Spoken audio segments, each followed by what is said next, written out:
Ladies and gentlemen, welcome back to the My Tribe podcast.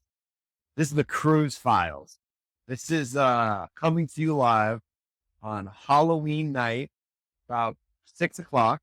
Just having a little cheers to you guys, a little red wine. How you doing? Ooh. And shout out Sam for this amazing costume. And I was getting dressed up, and I'm not never been a Halloween person. I never really, I'm like, all right, whatever, it's Halloween. I don't care. I do it because I guess other people do it. Yeah, whatever. And I'm realizing that there's a moment I looked in the mirror before I got dressed up, excuse me, that I'm wearing this dopey ass hat, and I'm like, man, maybe I could be the Ice-A-Palooza guy. And wait, I do play that shamoke in real life. Like, I go around and putting on a cold plunge social. Like, that is one of the most absurd things I've ever heard in my life. That I get to do that. That to me, as a if I can look at my current self from my little version of me, I think he'd be pretty proud. I think he'd be proud to want to dress up as that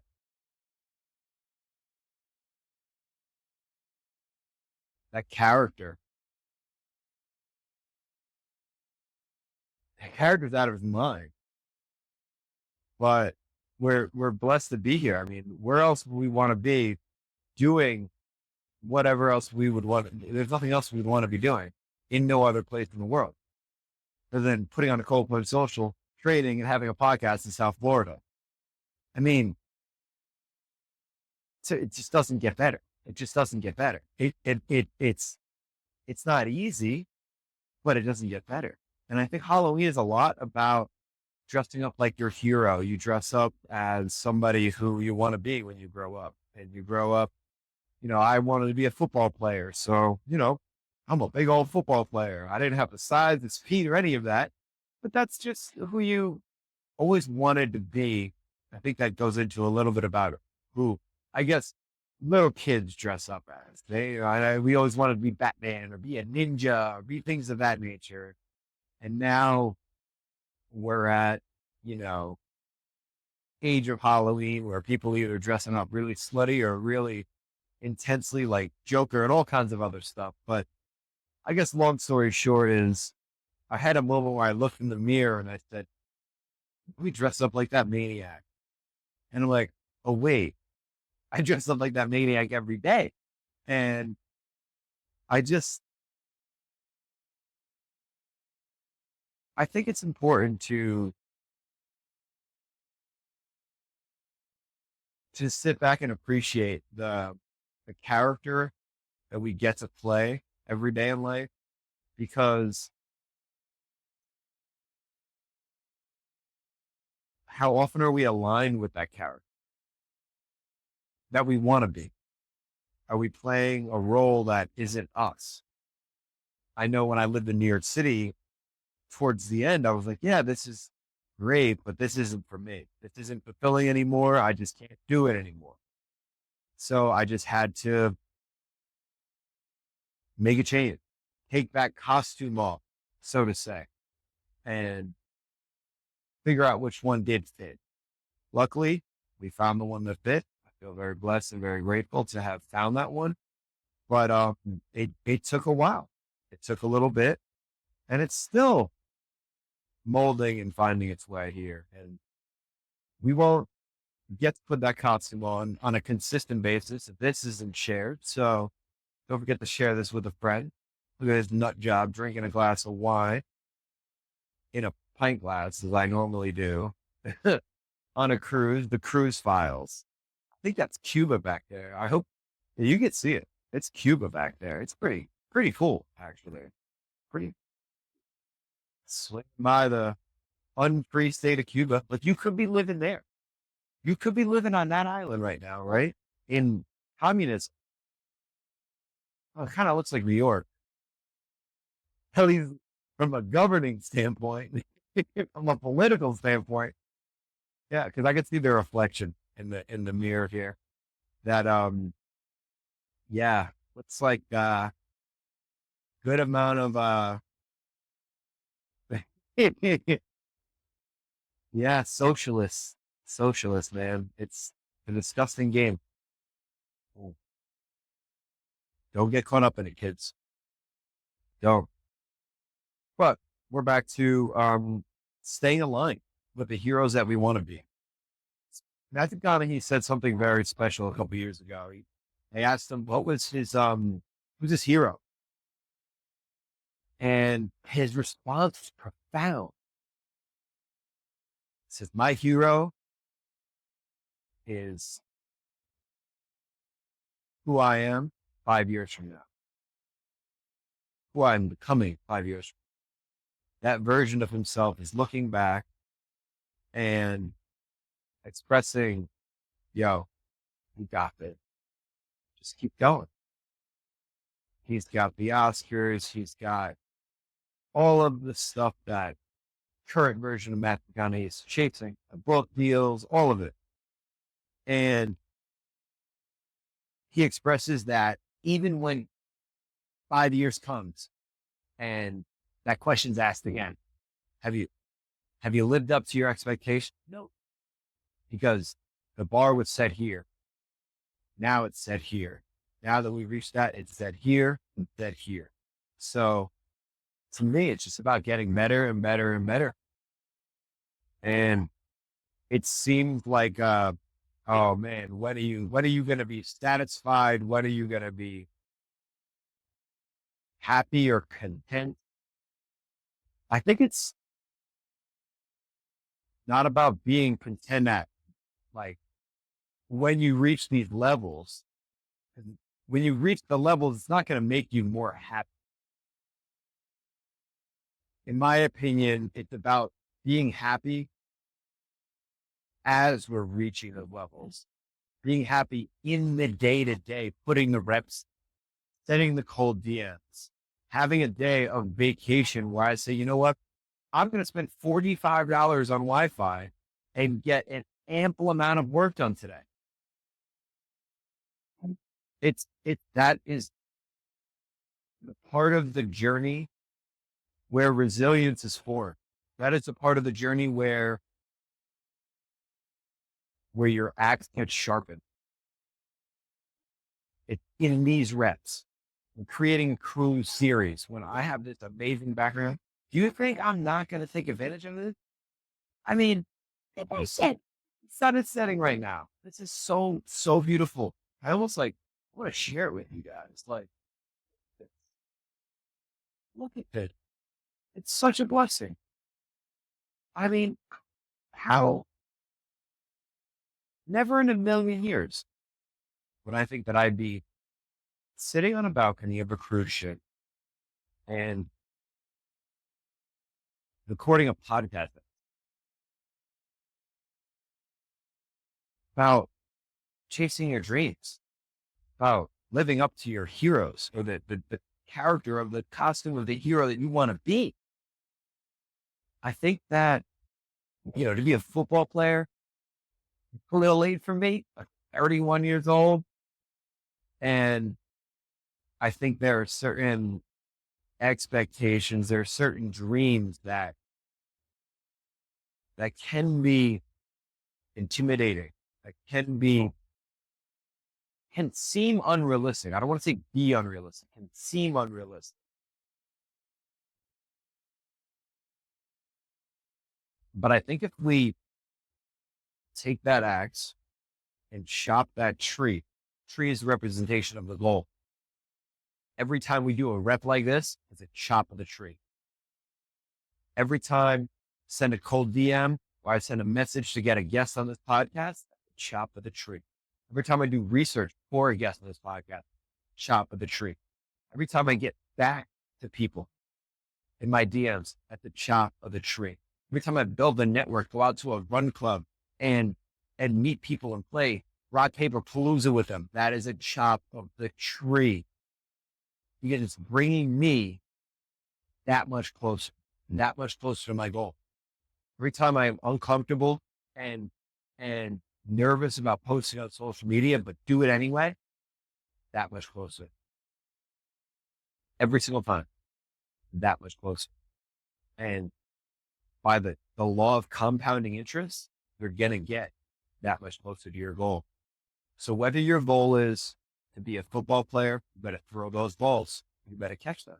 If your goal is to be the top salesman in your company, you better make those calls. You better dial. If your goal is to build a following on social media, post those posts. Whatever your goal is, you need to be taking consistent swings of your axe towards those goals. And the swings of your axe, taking them are good, but taking them in an efficient and effective way are what makes them truly efficient and effective in terms of getting you closer, chopping down that tree. And it's loving the chopping. It's loving that aspect as opposed to, oh, I can't wait for this tree to fall. When it falls, I'm going to be happy. No, loving the whole process of sharpening that axe, of taking a swing, be uncomfortable. Well, torso rotation. Bam. Ooh, okay. Okay. I got a chunk out of it. Now what? One more. Sharpen. And that's another one right there. Come on, the sound effect. But I mean, what is it? What is it in your life that is that swing of the axe that's going to get you closer to taking down that tree, that goal that is yours? That massive, you guys ever been to San Francisco? He says massive redwood trees. Because we're not setting little goals here. We're not setting a little tree where we can just whatever. No. We need to set massive goals.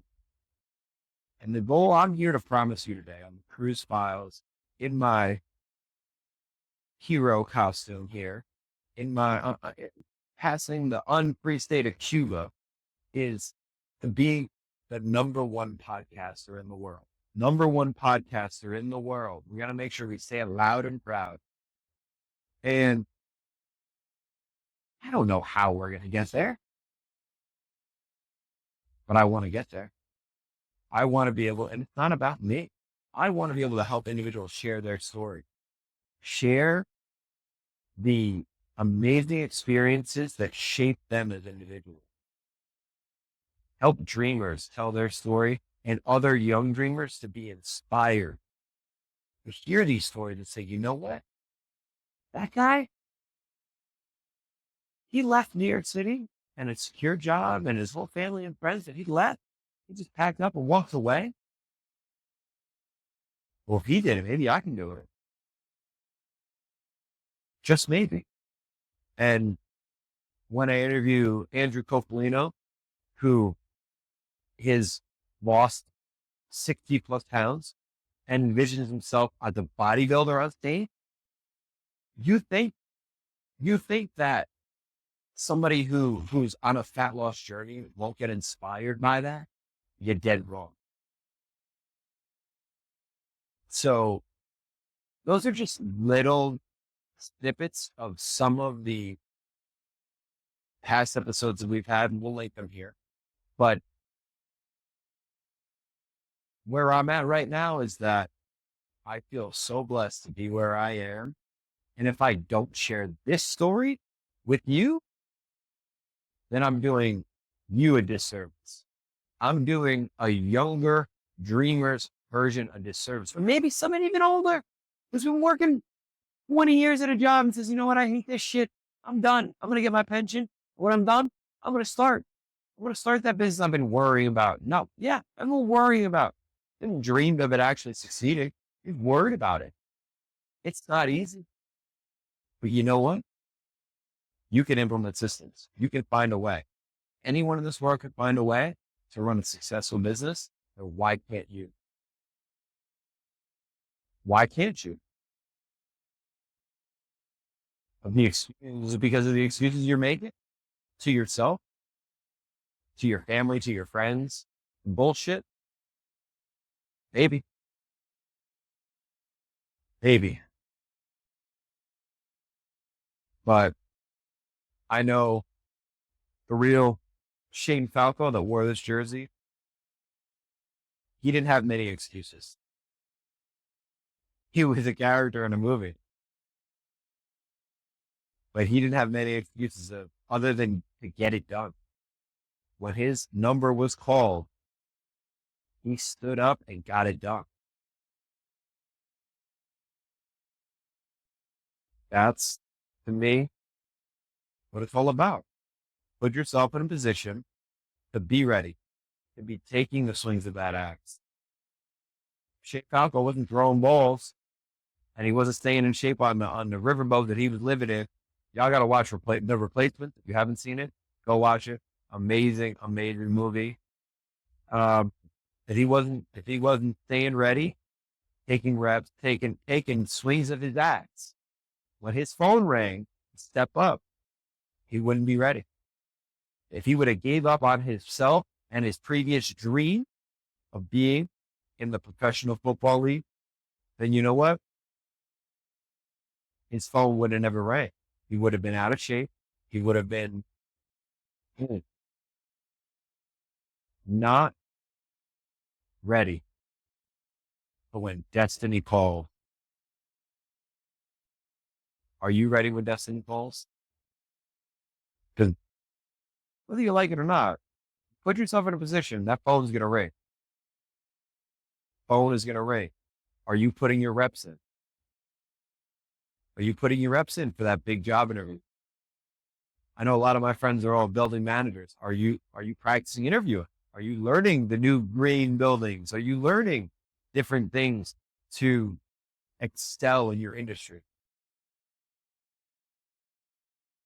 If you're not and that phone rings and you're not ready, you can't be upset with you. You have to be content.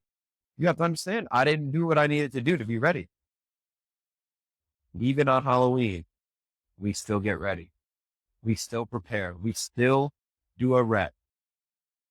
We're going to have a glass of wine as we're doing it. After a full day of work here, man, this was a good one. It's a good one. I don't know why I like working on a cruise ship because I got to pay $45 a day to do it. It helps me to dial and say, yo, son, this shit is due. Rent's due right here, right now. Woo. You got to earn that money. Whatever I do, I got to create an output that generates that income back to me. I better sell at least 2 tickets to Ice-A-Palooza. That makes me my 45. The first day I worked, I sold 3. Ooh. Ooh. We just earned 2 days of Wi-Fi, baby. Let's get it. Let's get it.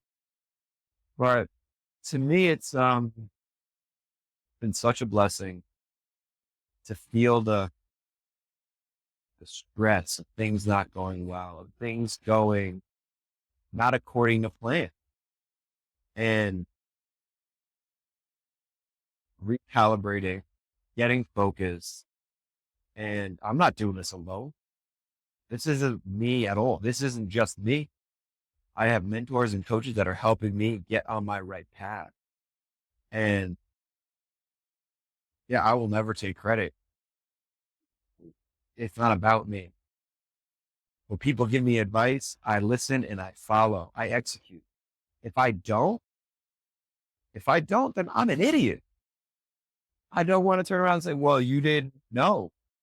I was very blessed to get advice from my father, from industry leaders of the resident management community. Told me, yo, go here, go see this guy, go shake his hand, and go give this lady your resume, and be here, be dressed this well, be ready to interview. If you think I was going to fuck that up, you're out of your mind. out of your mind. And I'm not ruining somebody else's reputation. I mean, I had an amazing individual say, "Hey, man, I got 2 guests for your podcast coming up. And if you think that I'm not going to pair above and beyond for that podcast because that person's reputation is not that their reputation's on the line, but I want to make sure that I'm exhibiting their reputation in a positive way. That's what I want to do." And I'm just so grateful.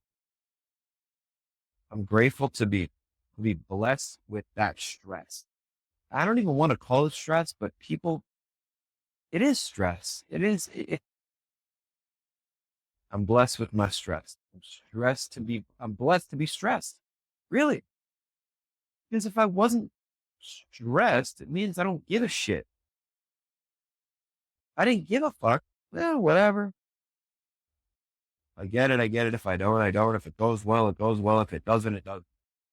No, I want it to go well. I want to provide the best all of the time. Not for me, for you.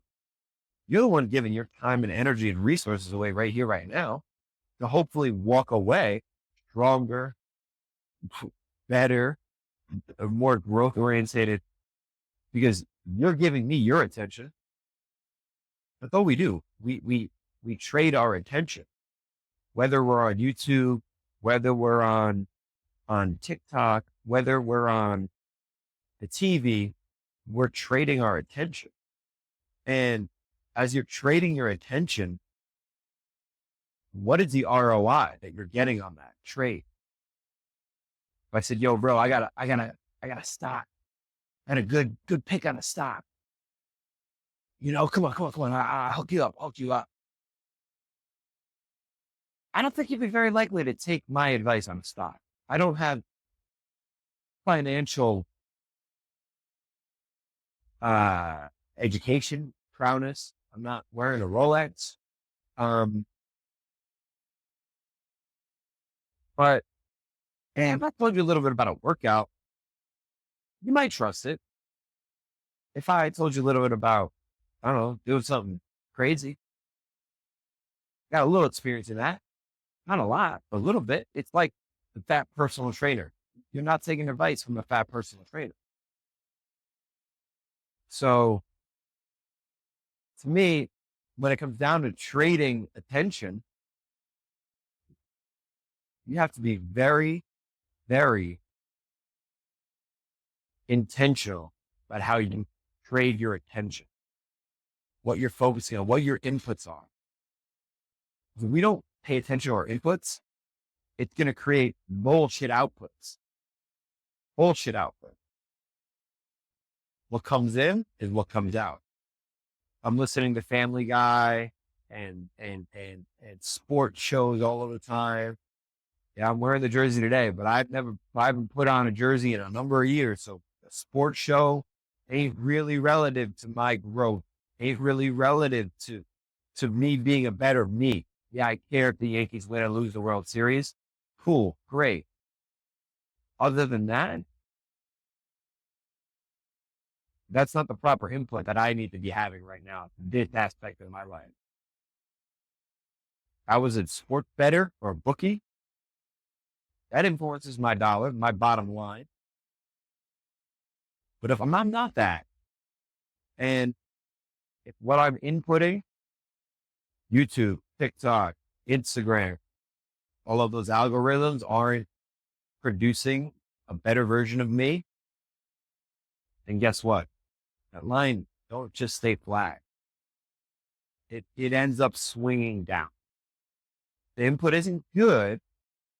Neutral is bad.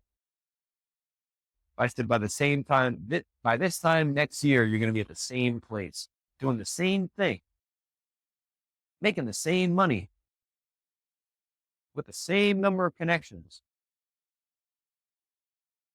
Would you be happy with that?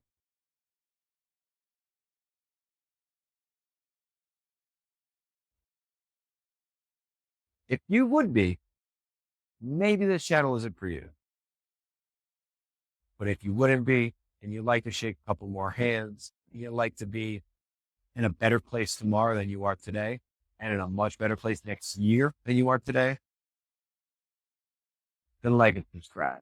Yeah, I'll do that one in there. No, but share it, man. Share this with a friend that you know is in that same level of thinking, in that same tribe as you, that wants to get better, that wants to aspire for greatness. Please do. Not for my sake, for their sake. They're going to benefit from this. Happy Halloween, everybody. God bless. Coming to you live from the Cruise Chronicles. Are we still? Oh, we're still passing Cuba. Well, thanks everybody for tuning in. Don't forget to like, share this shit. Share this shit with your mama. She'll love the view. At least that. The view with a smile. I don't know, baby. Let's do it.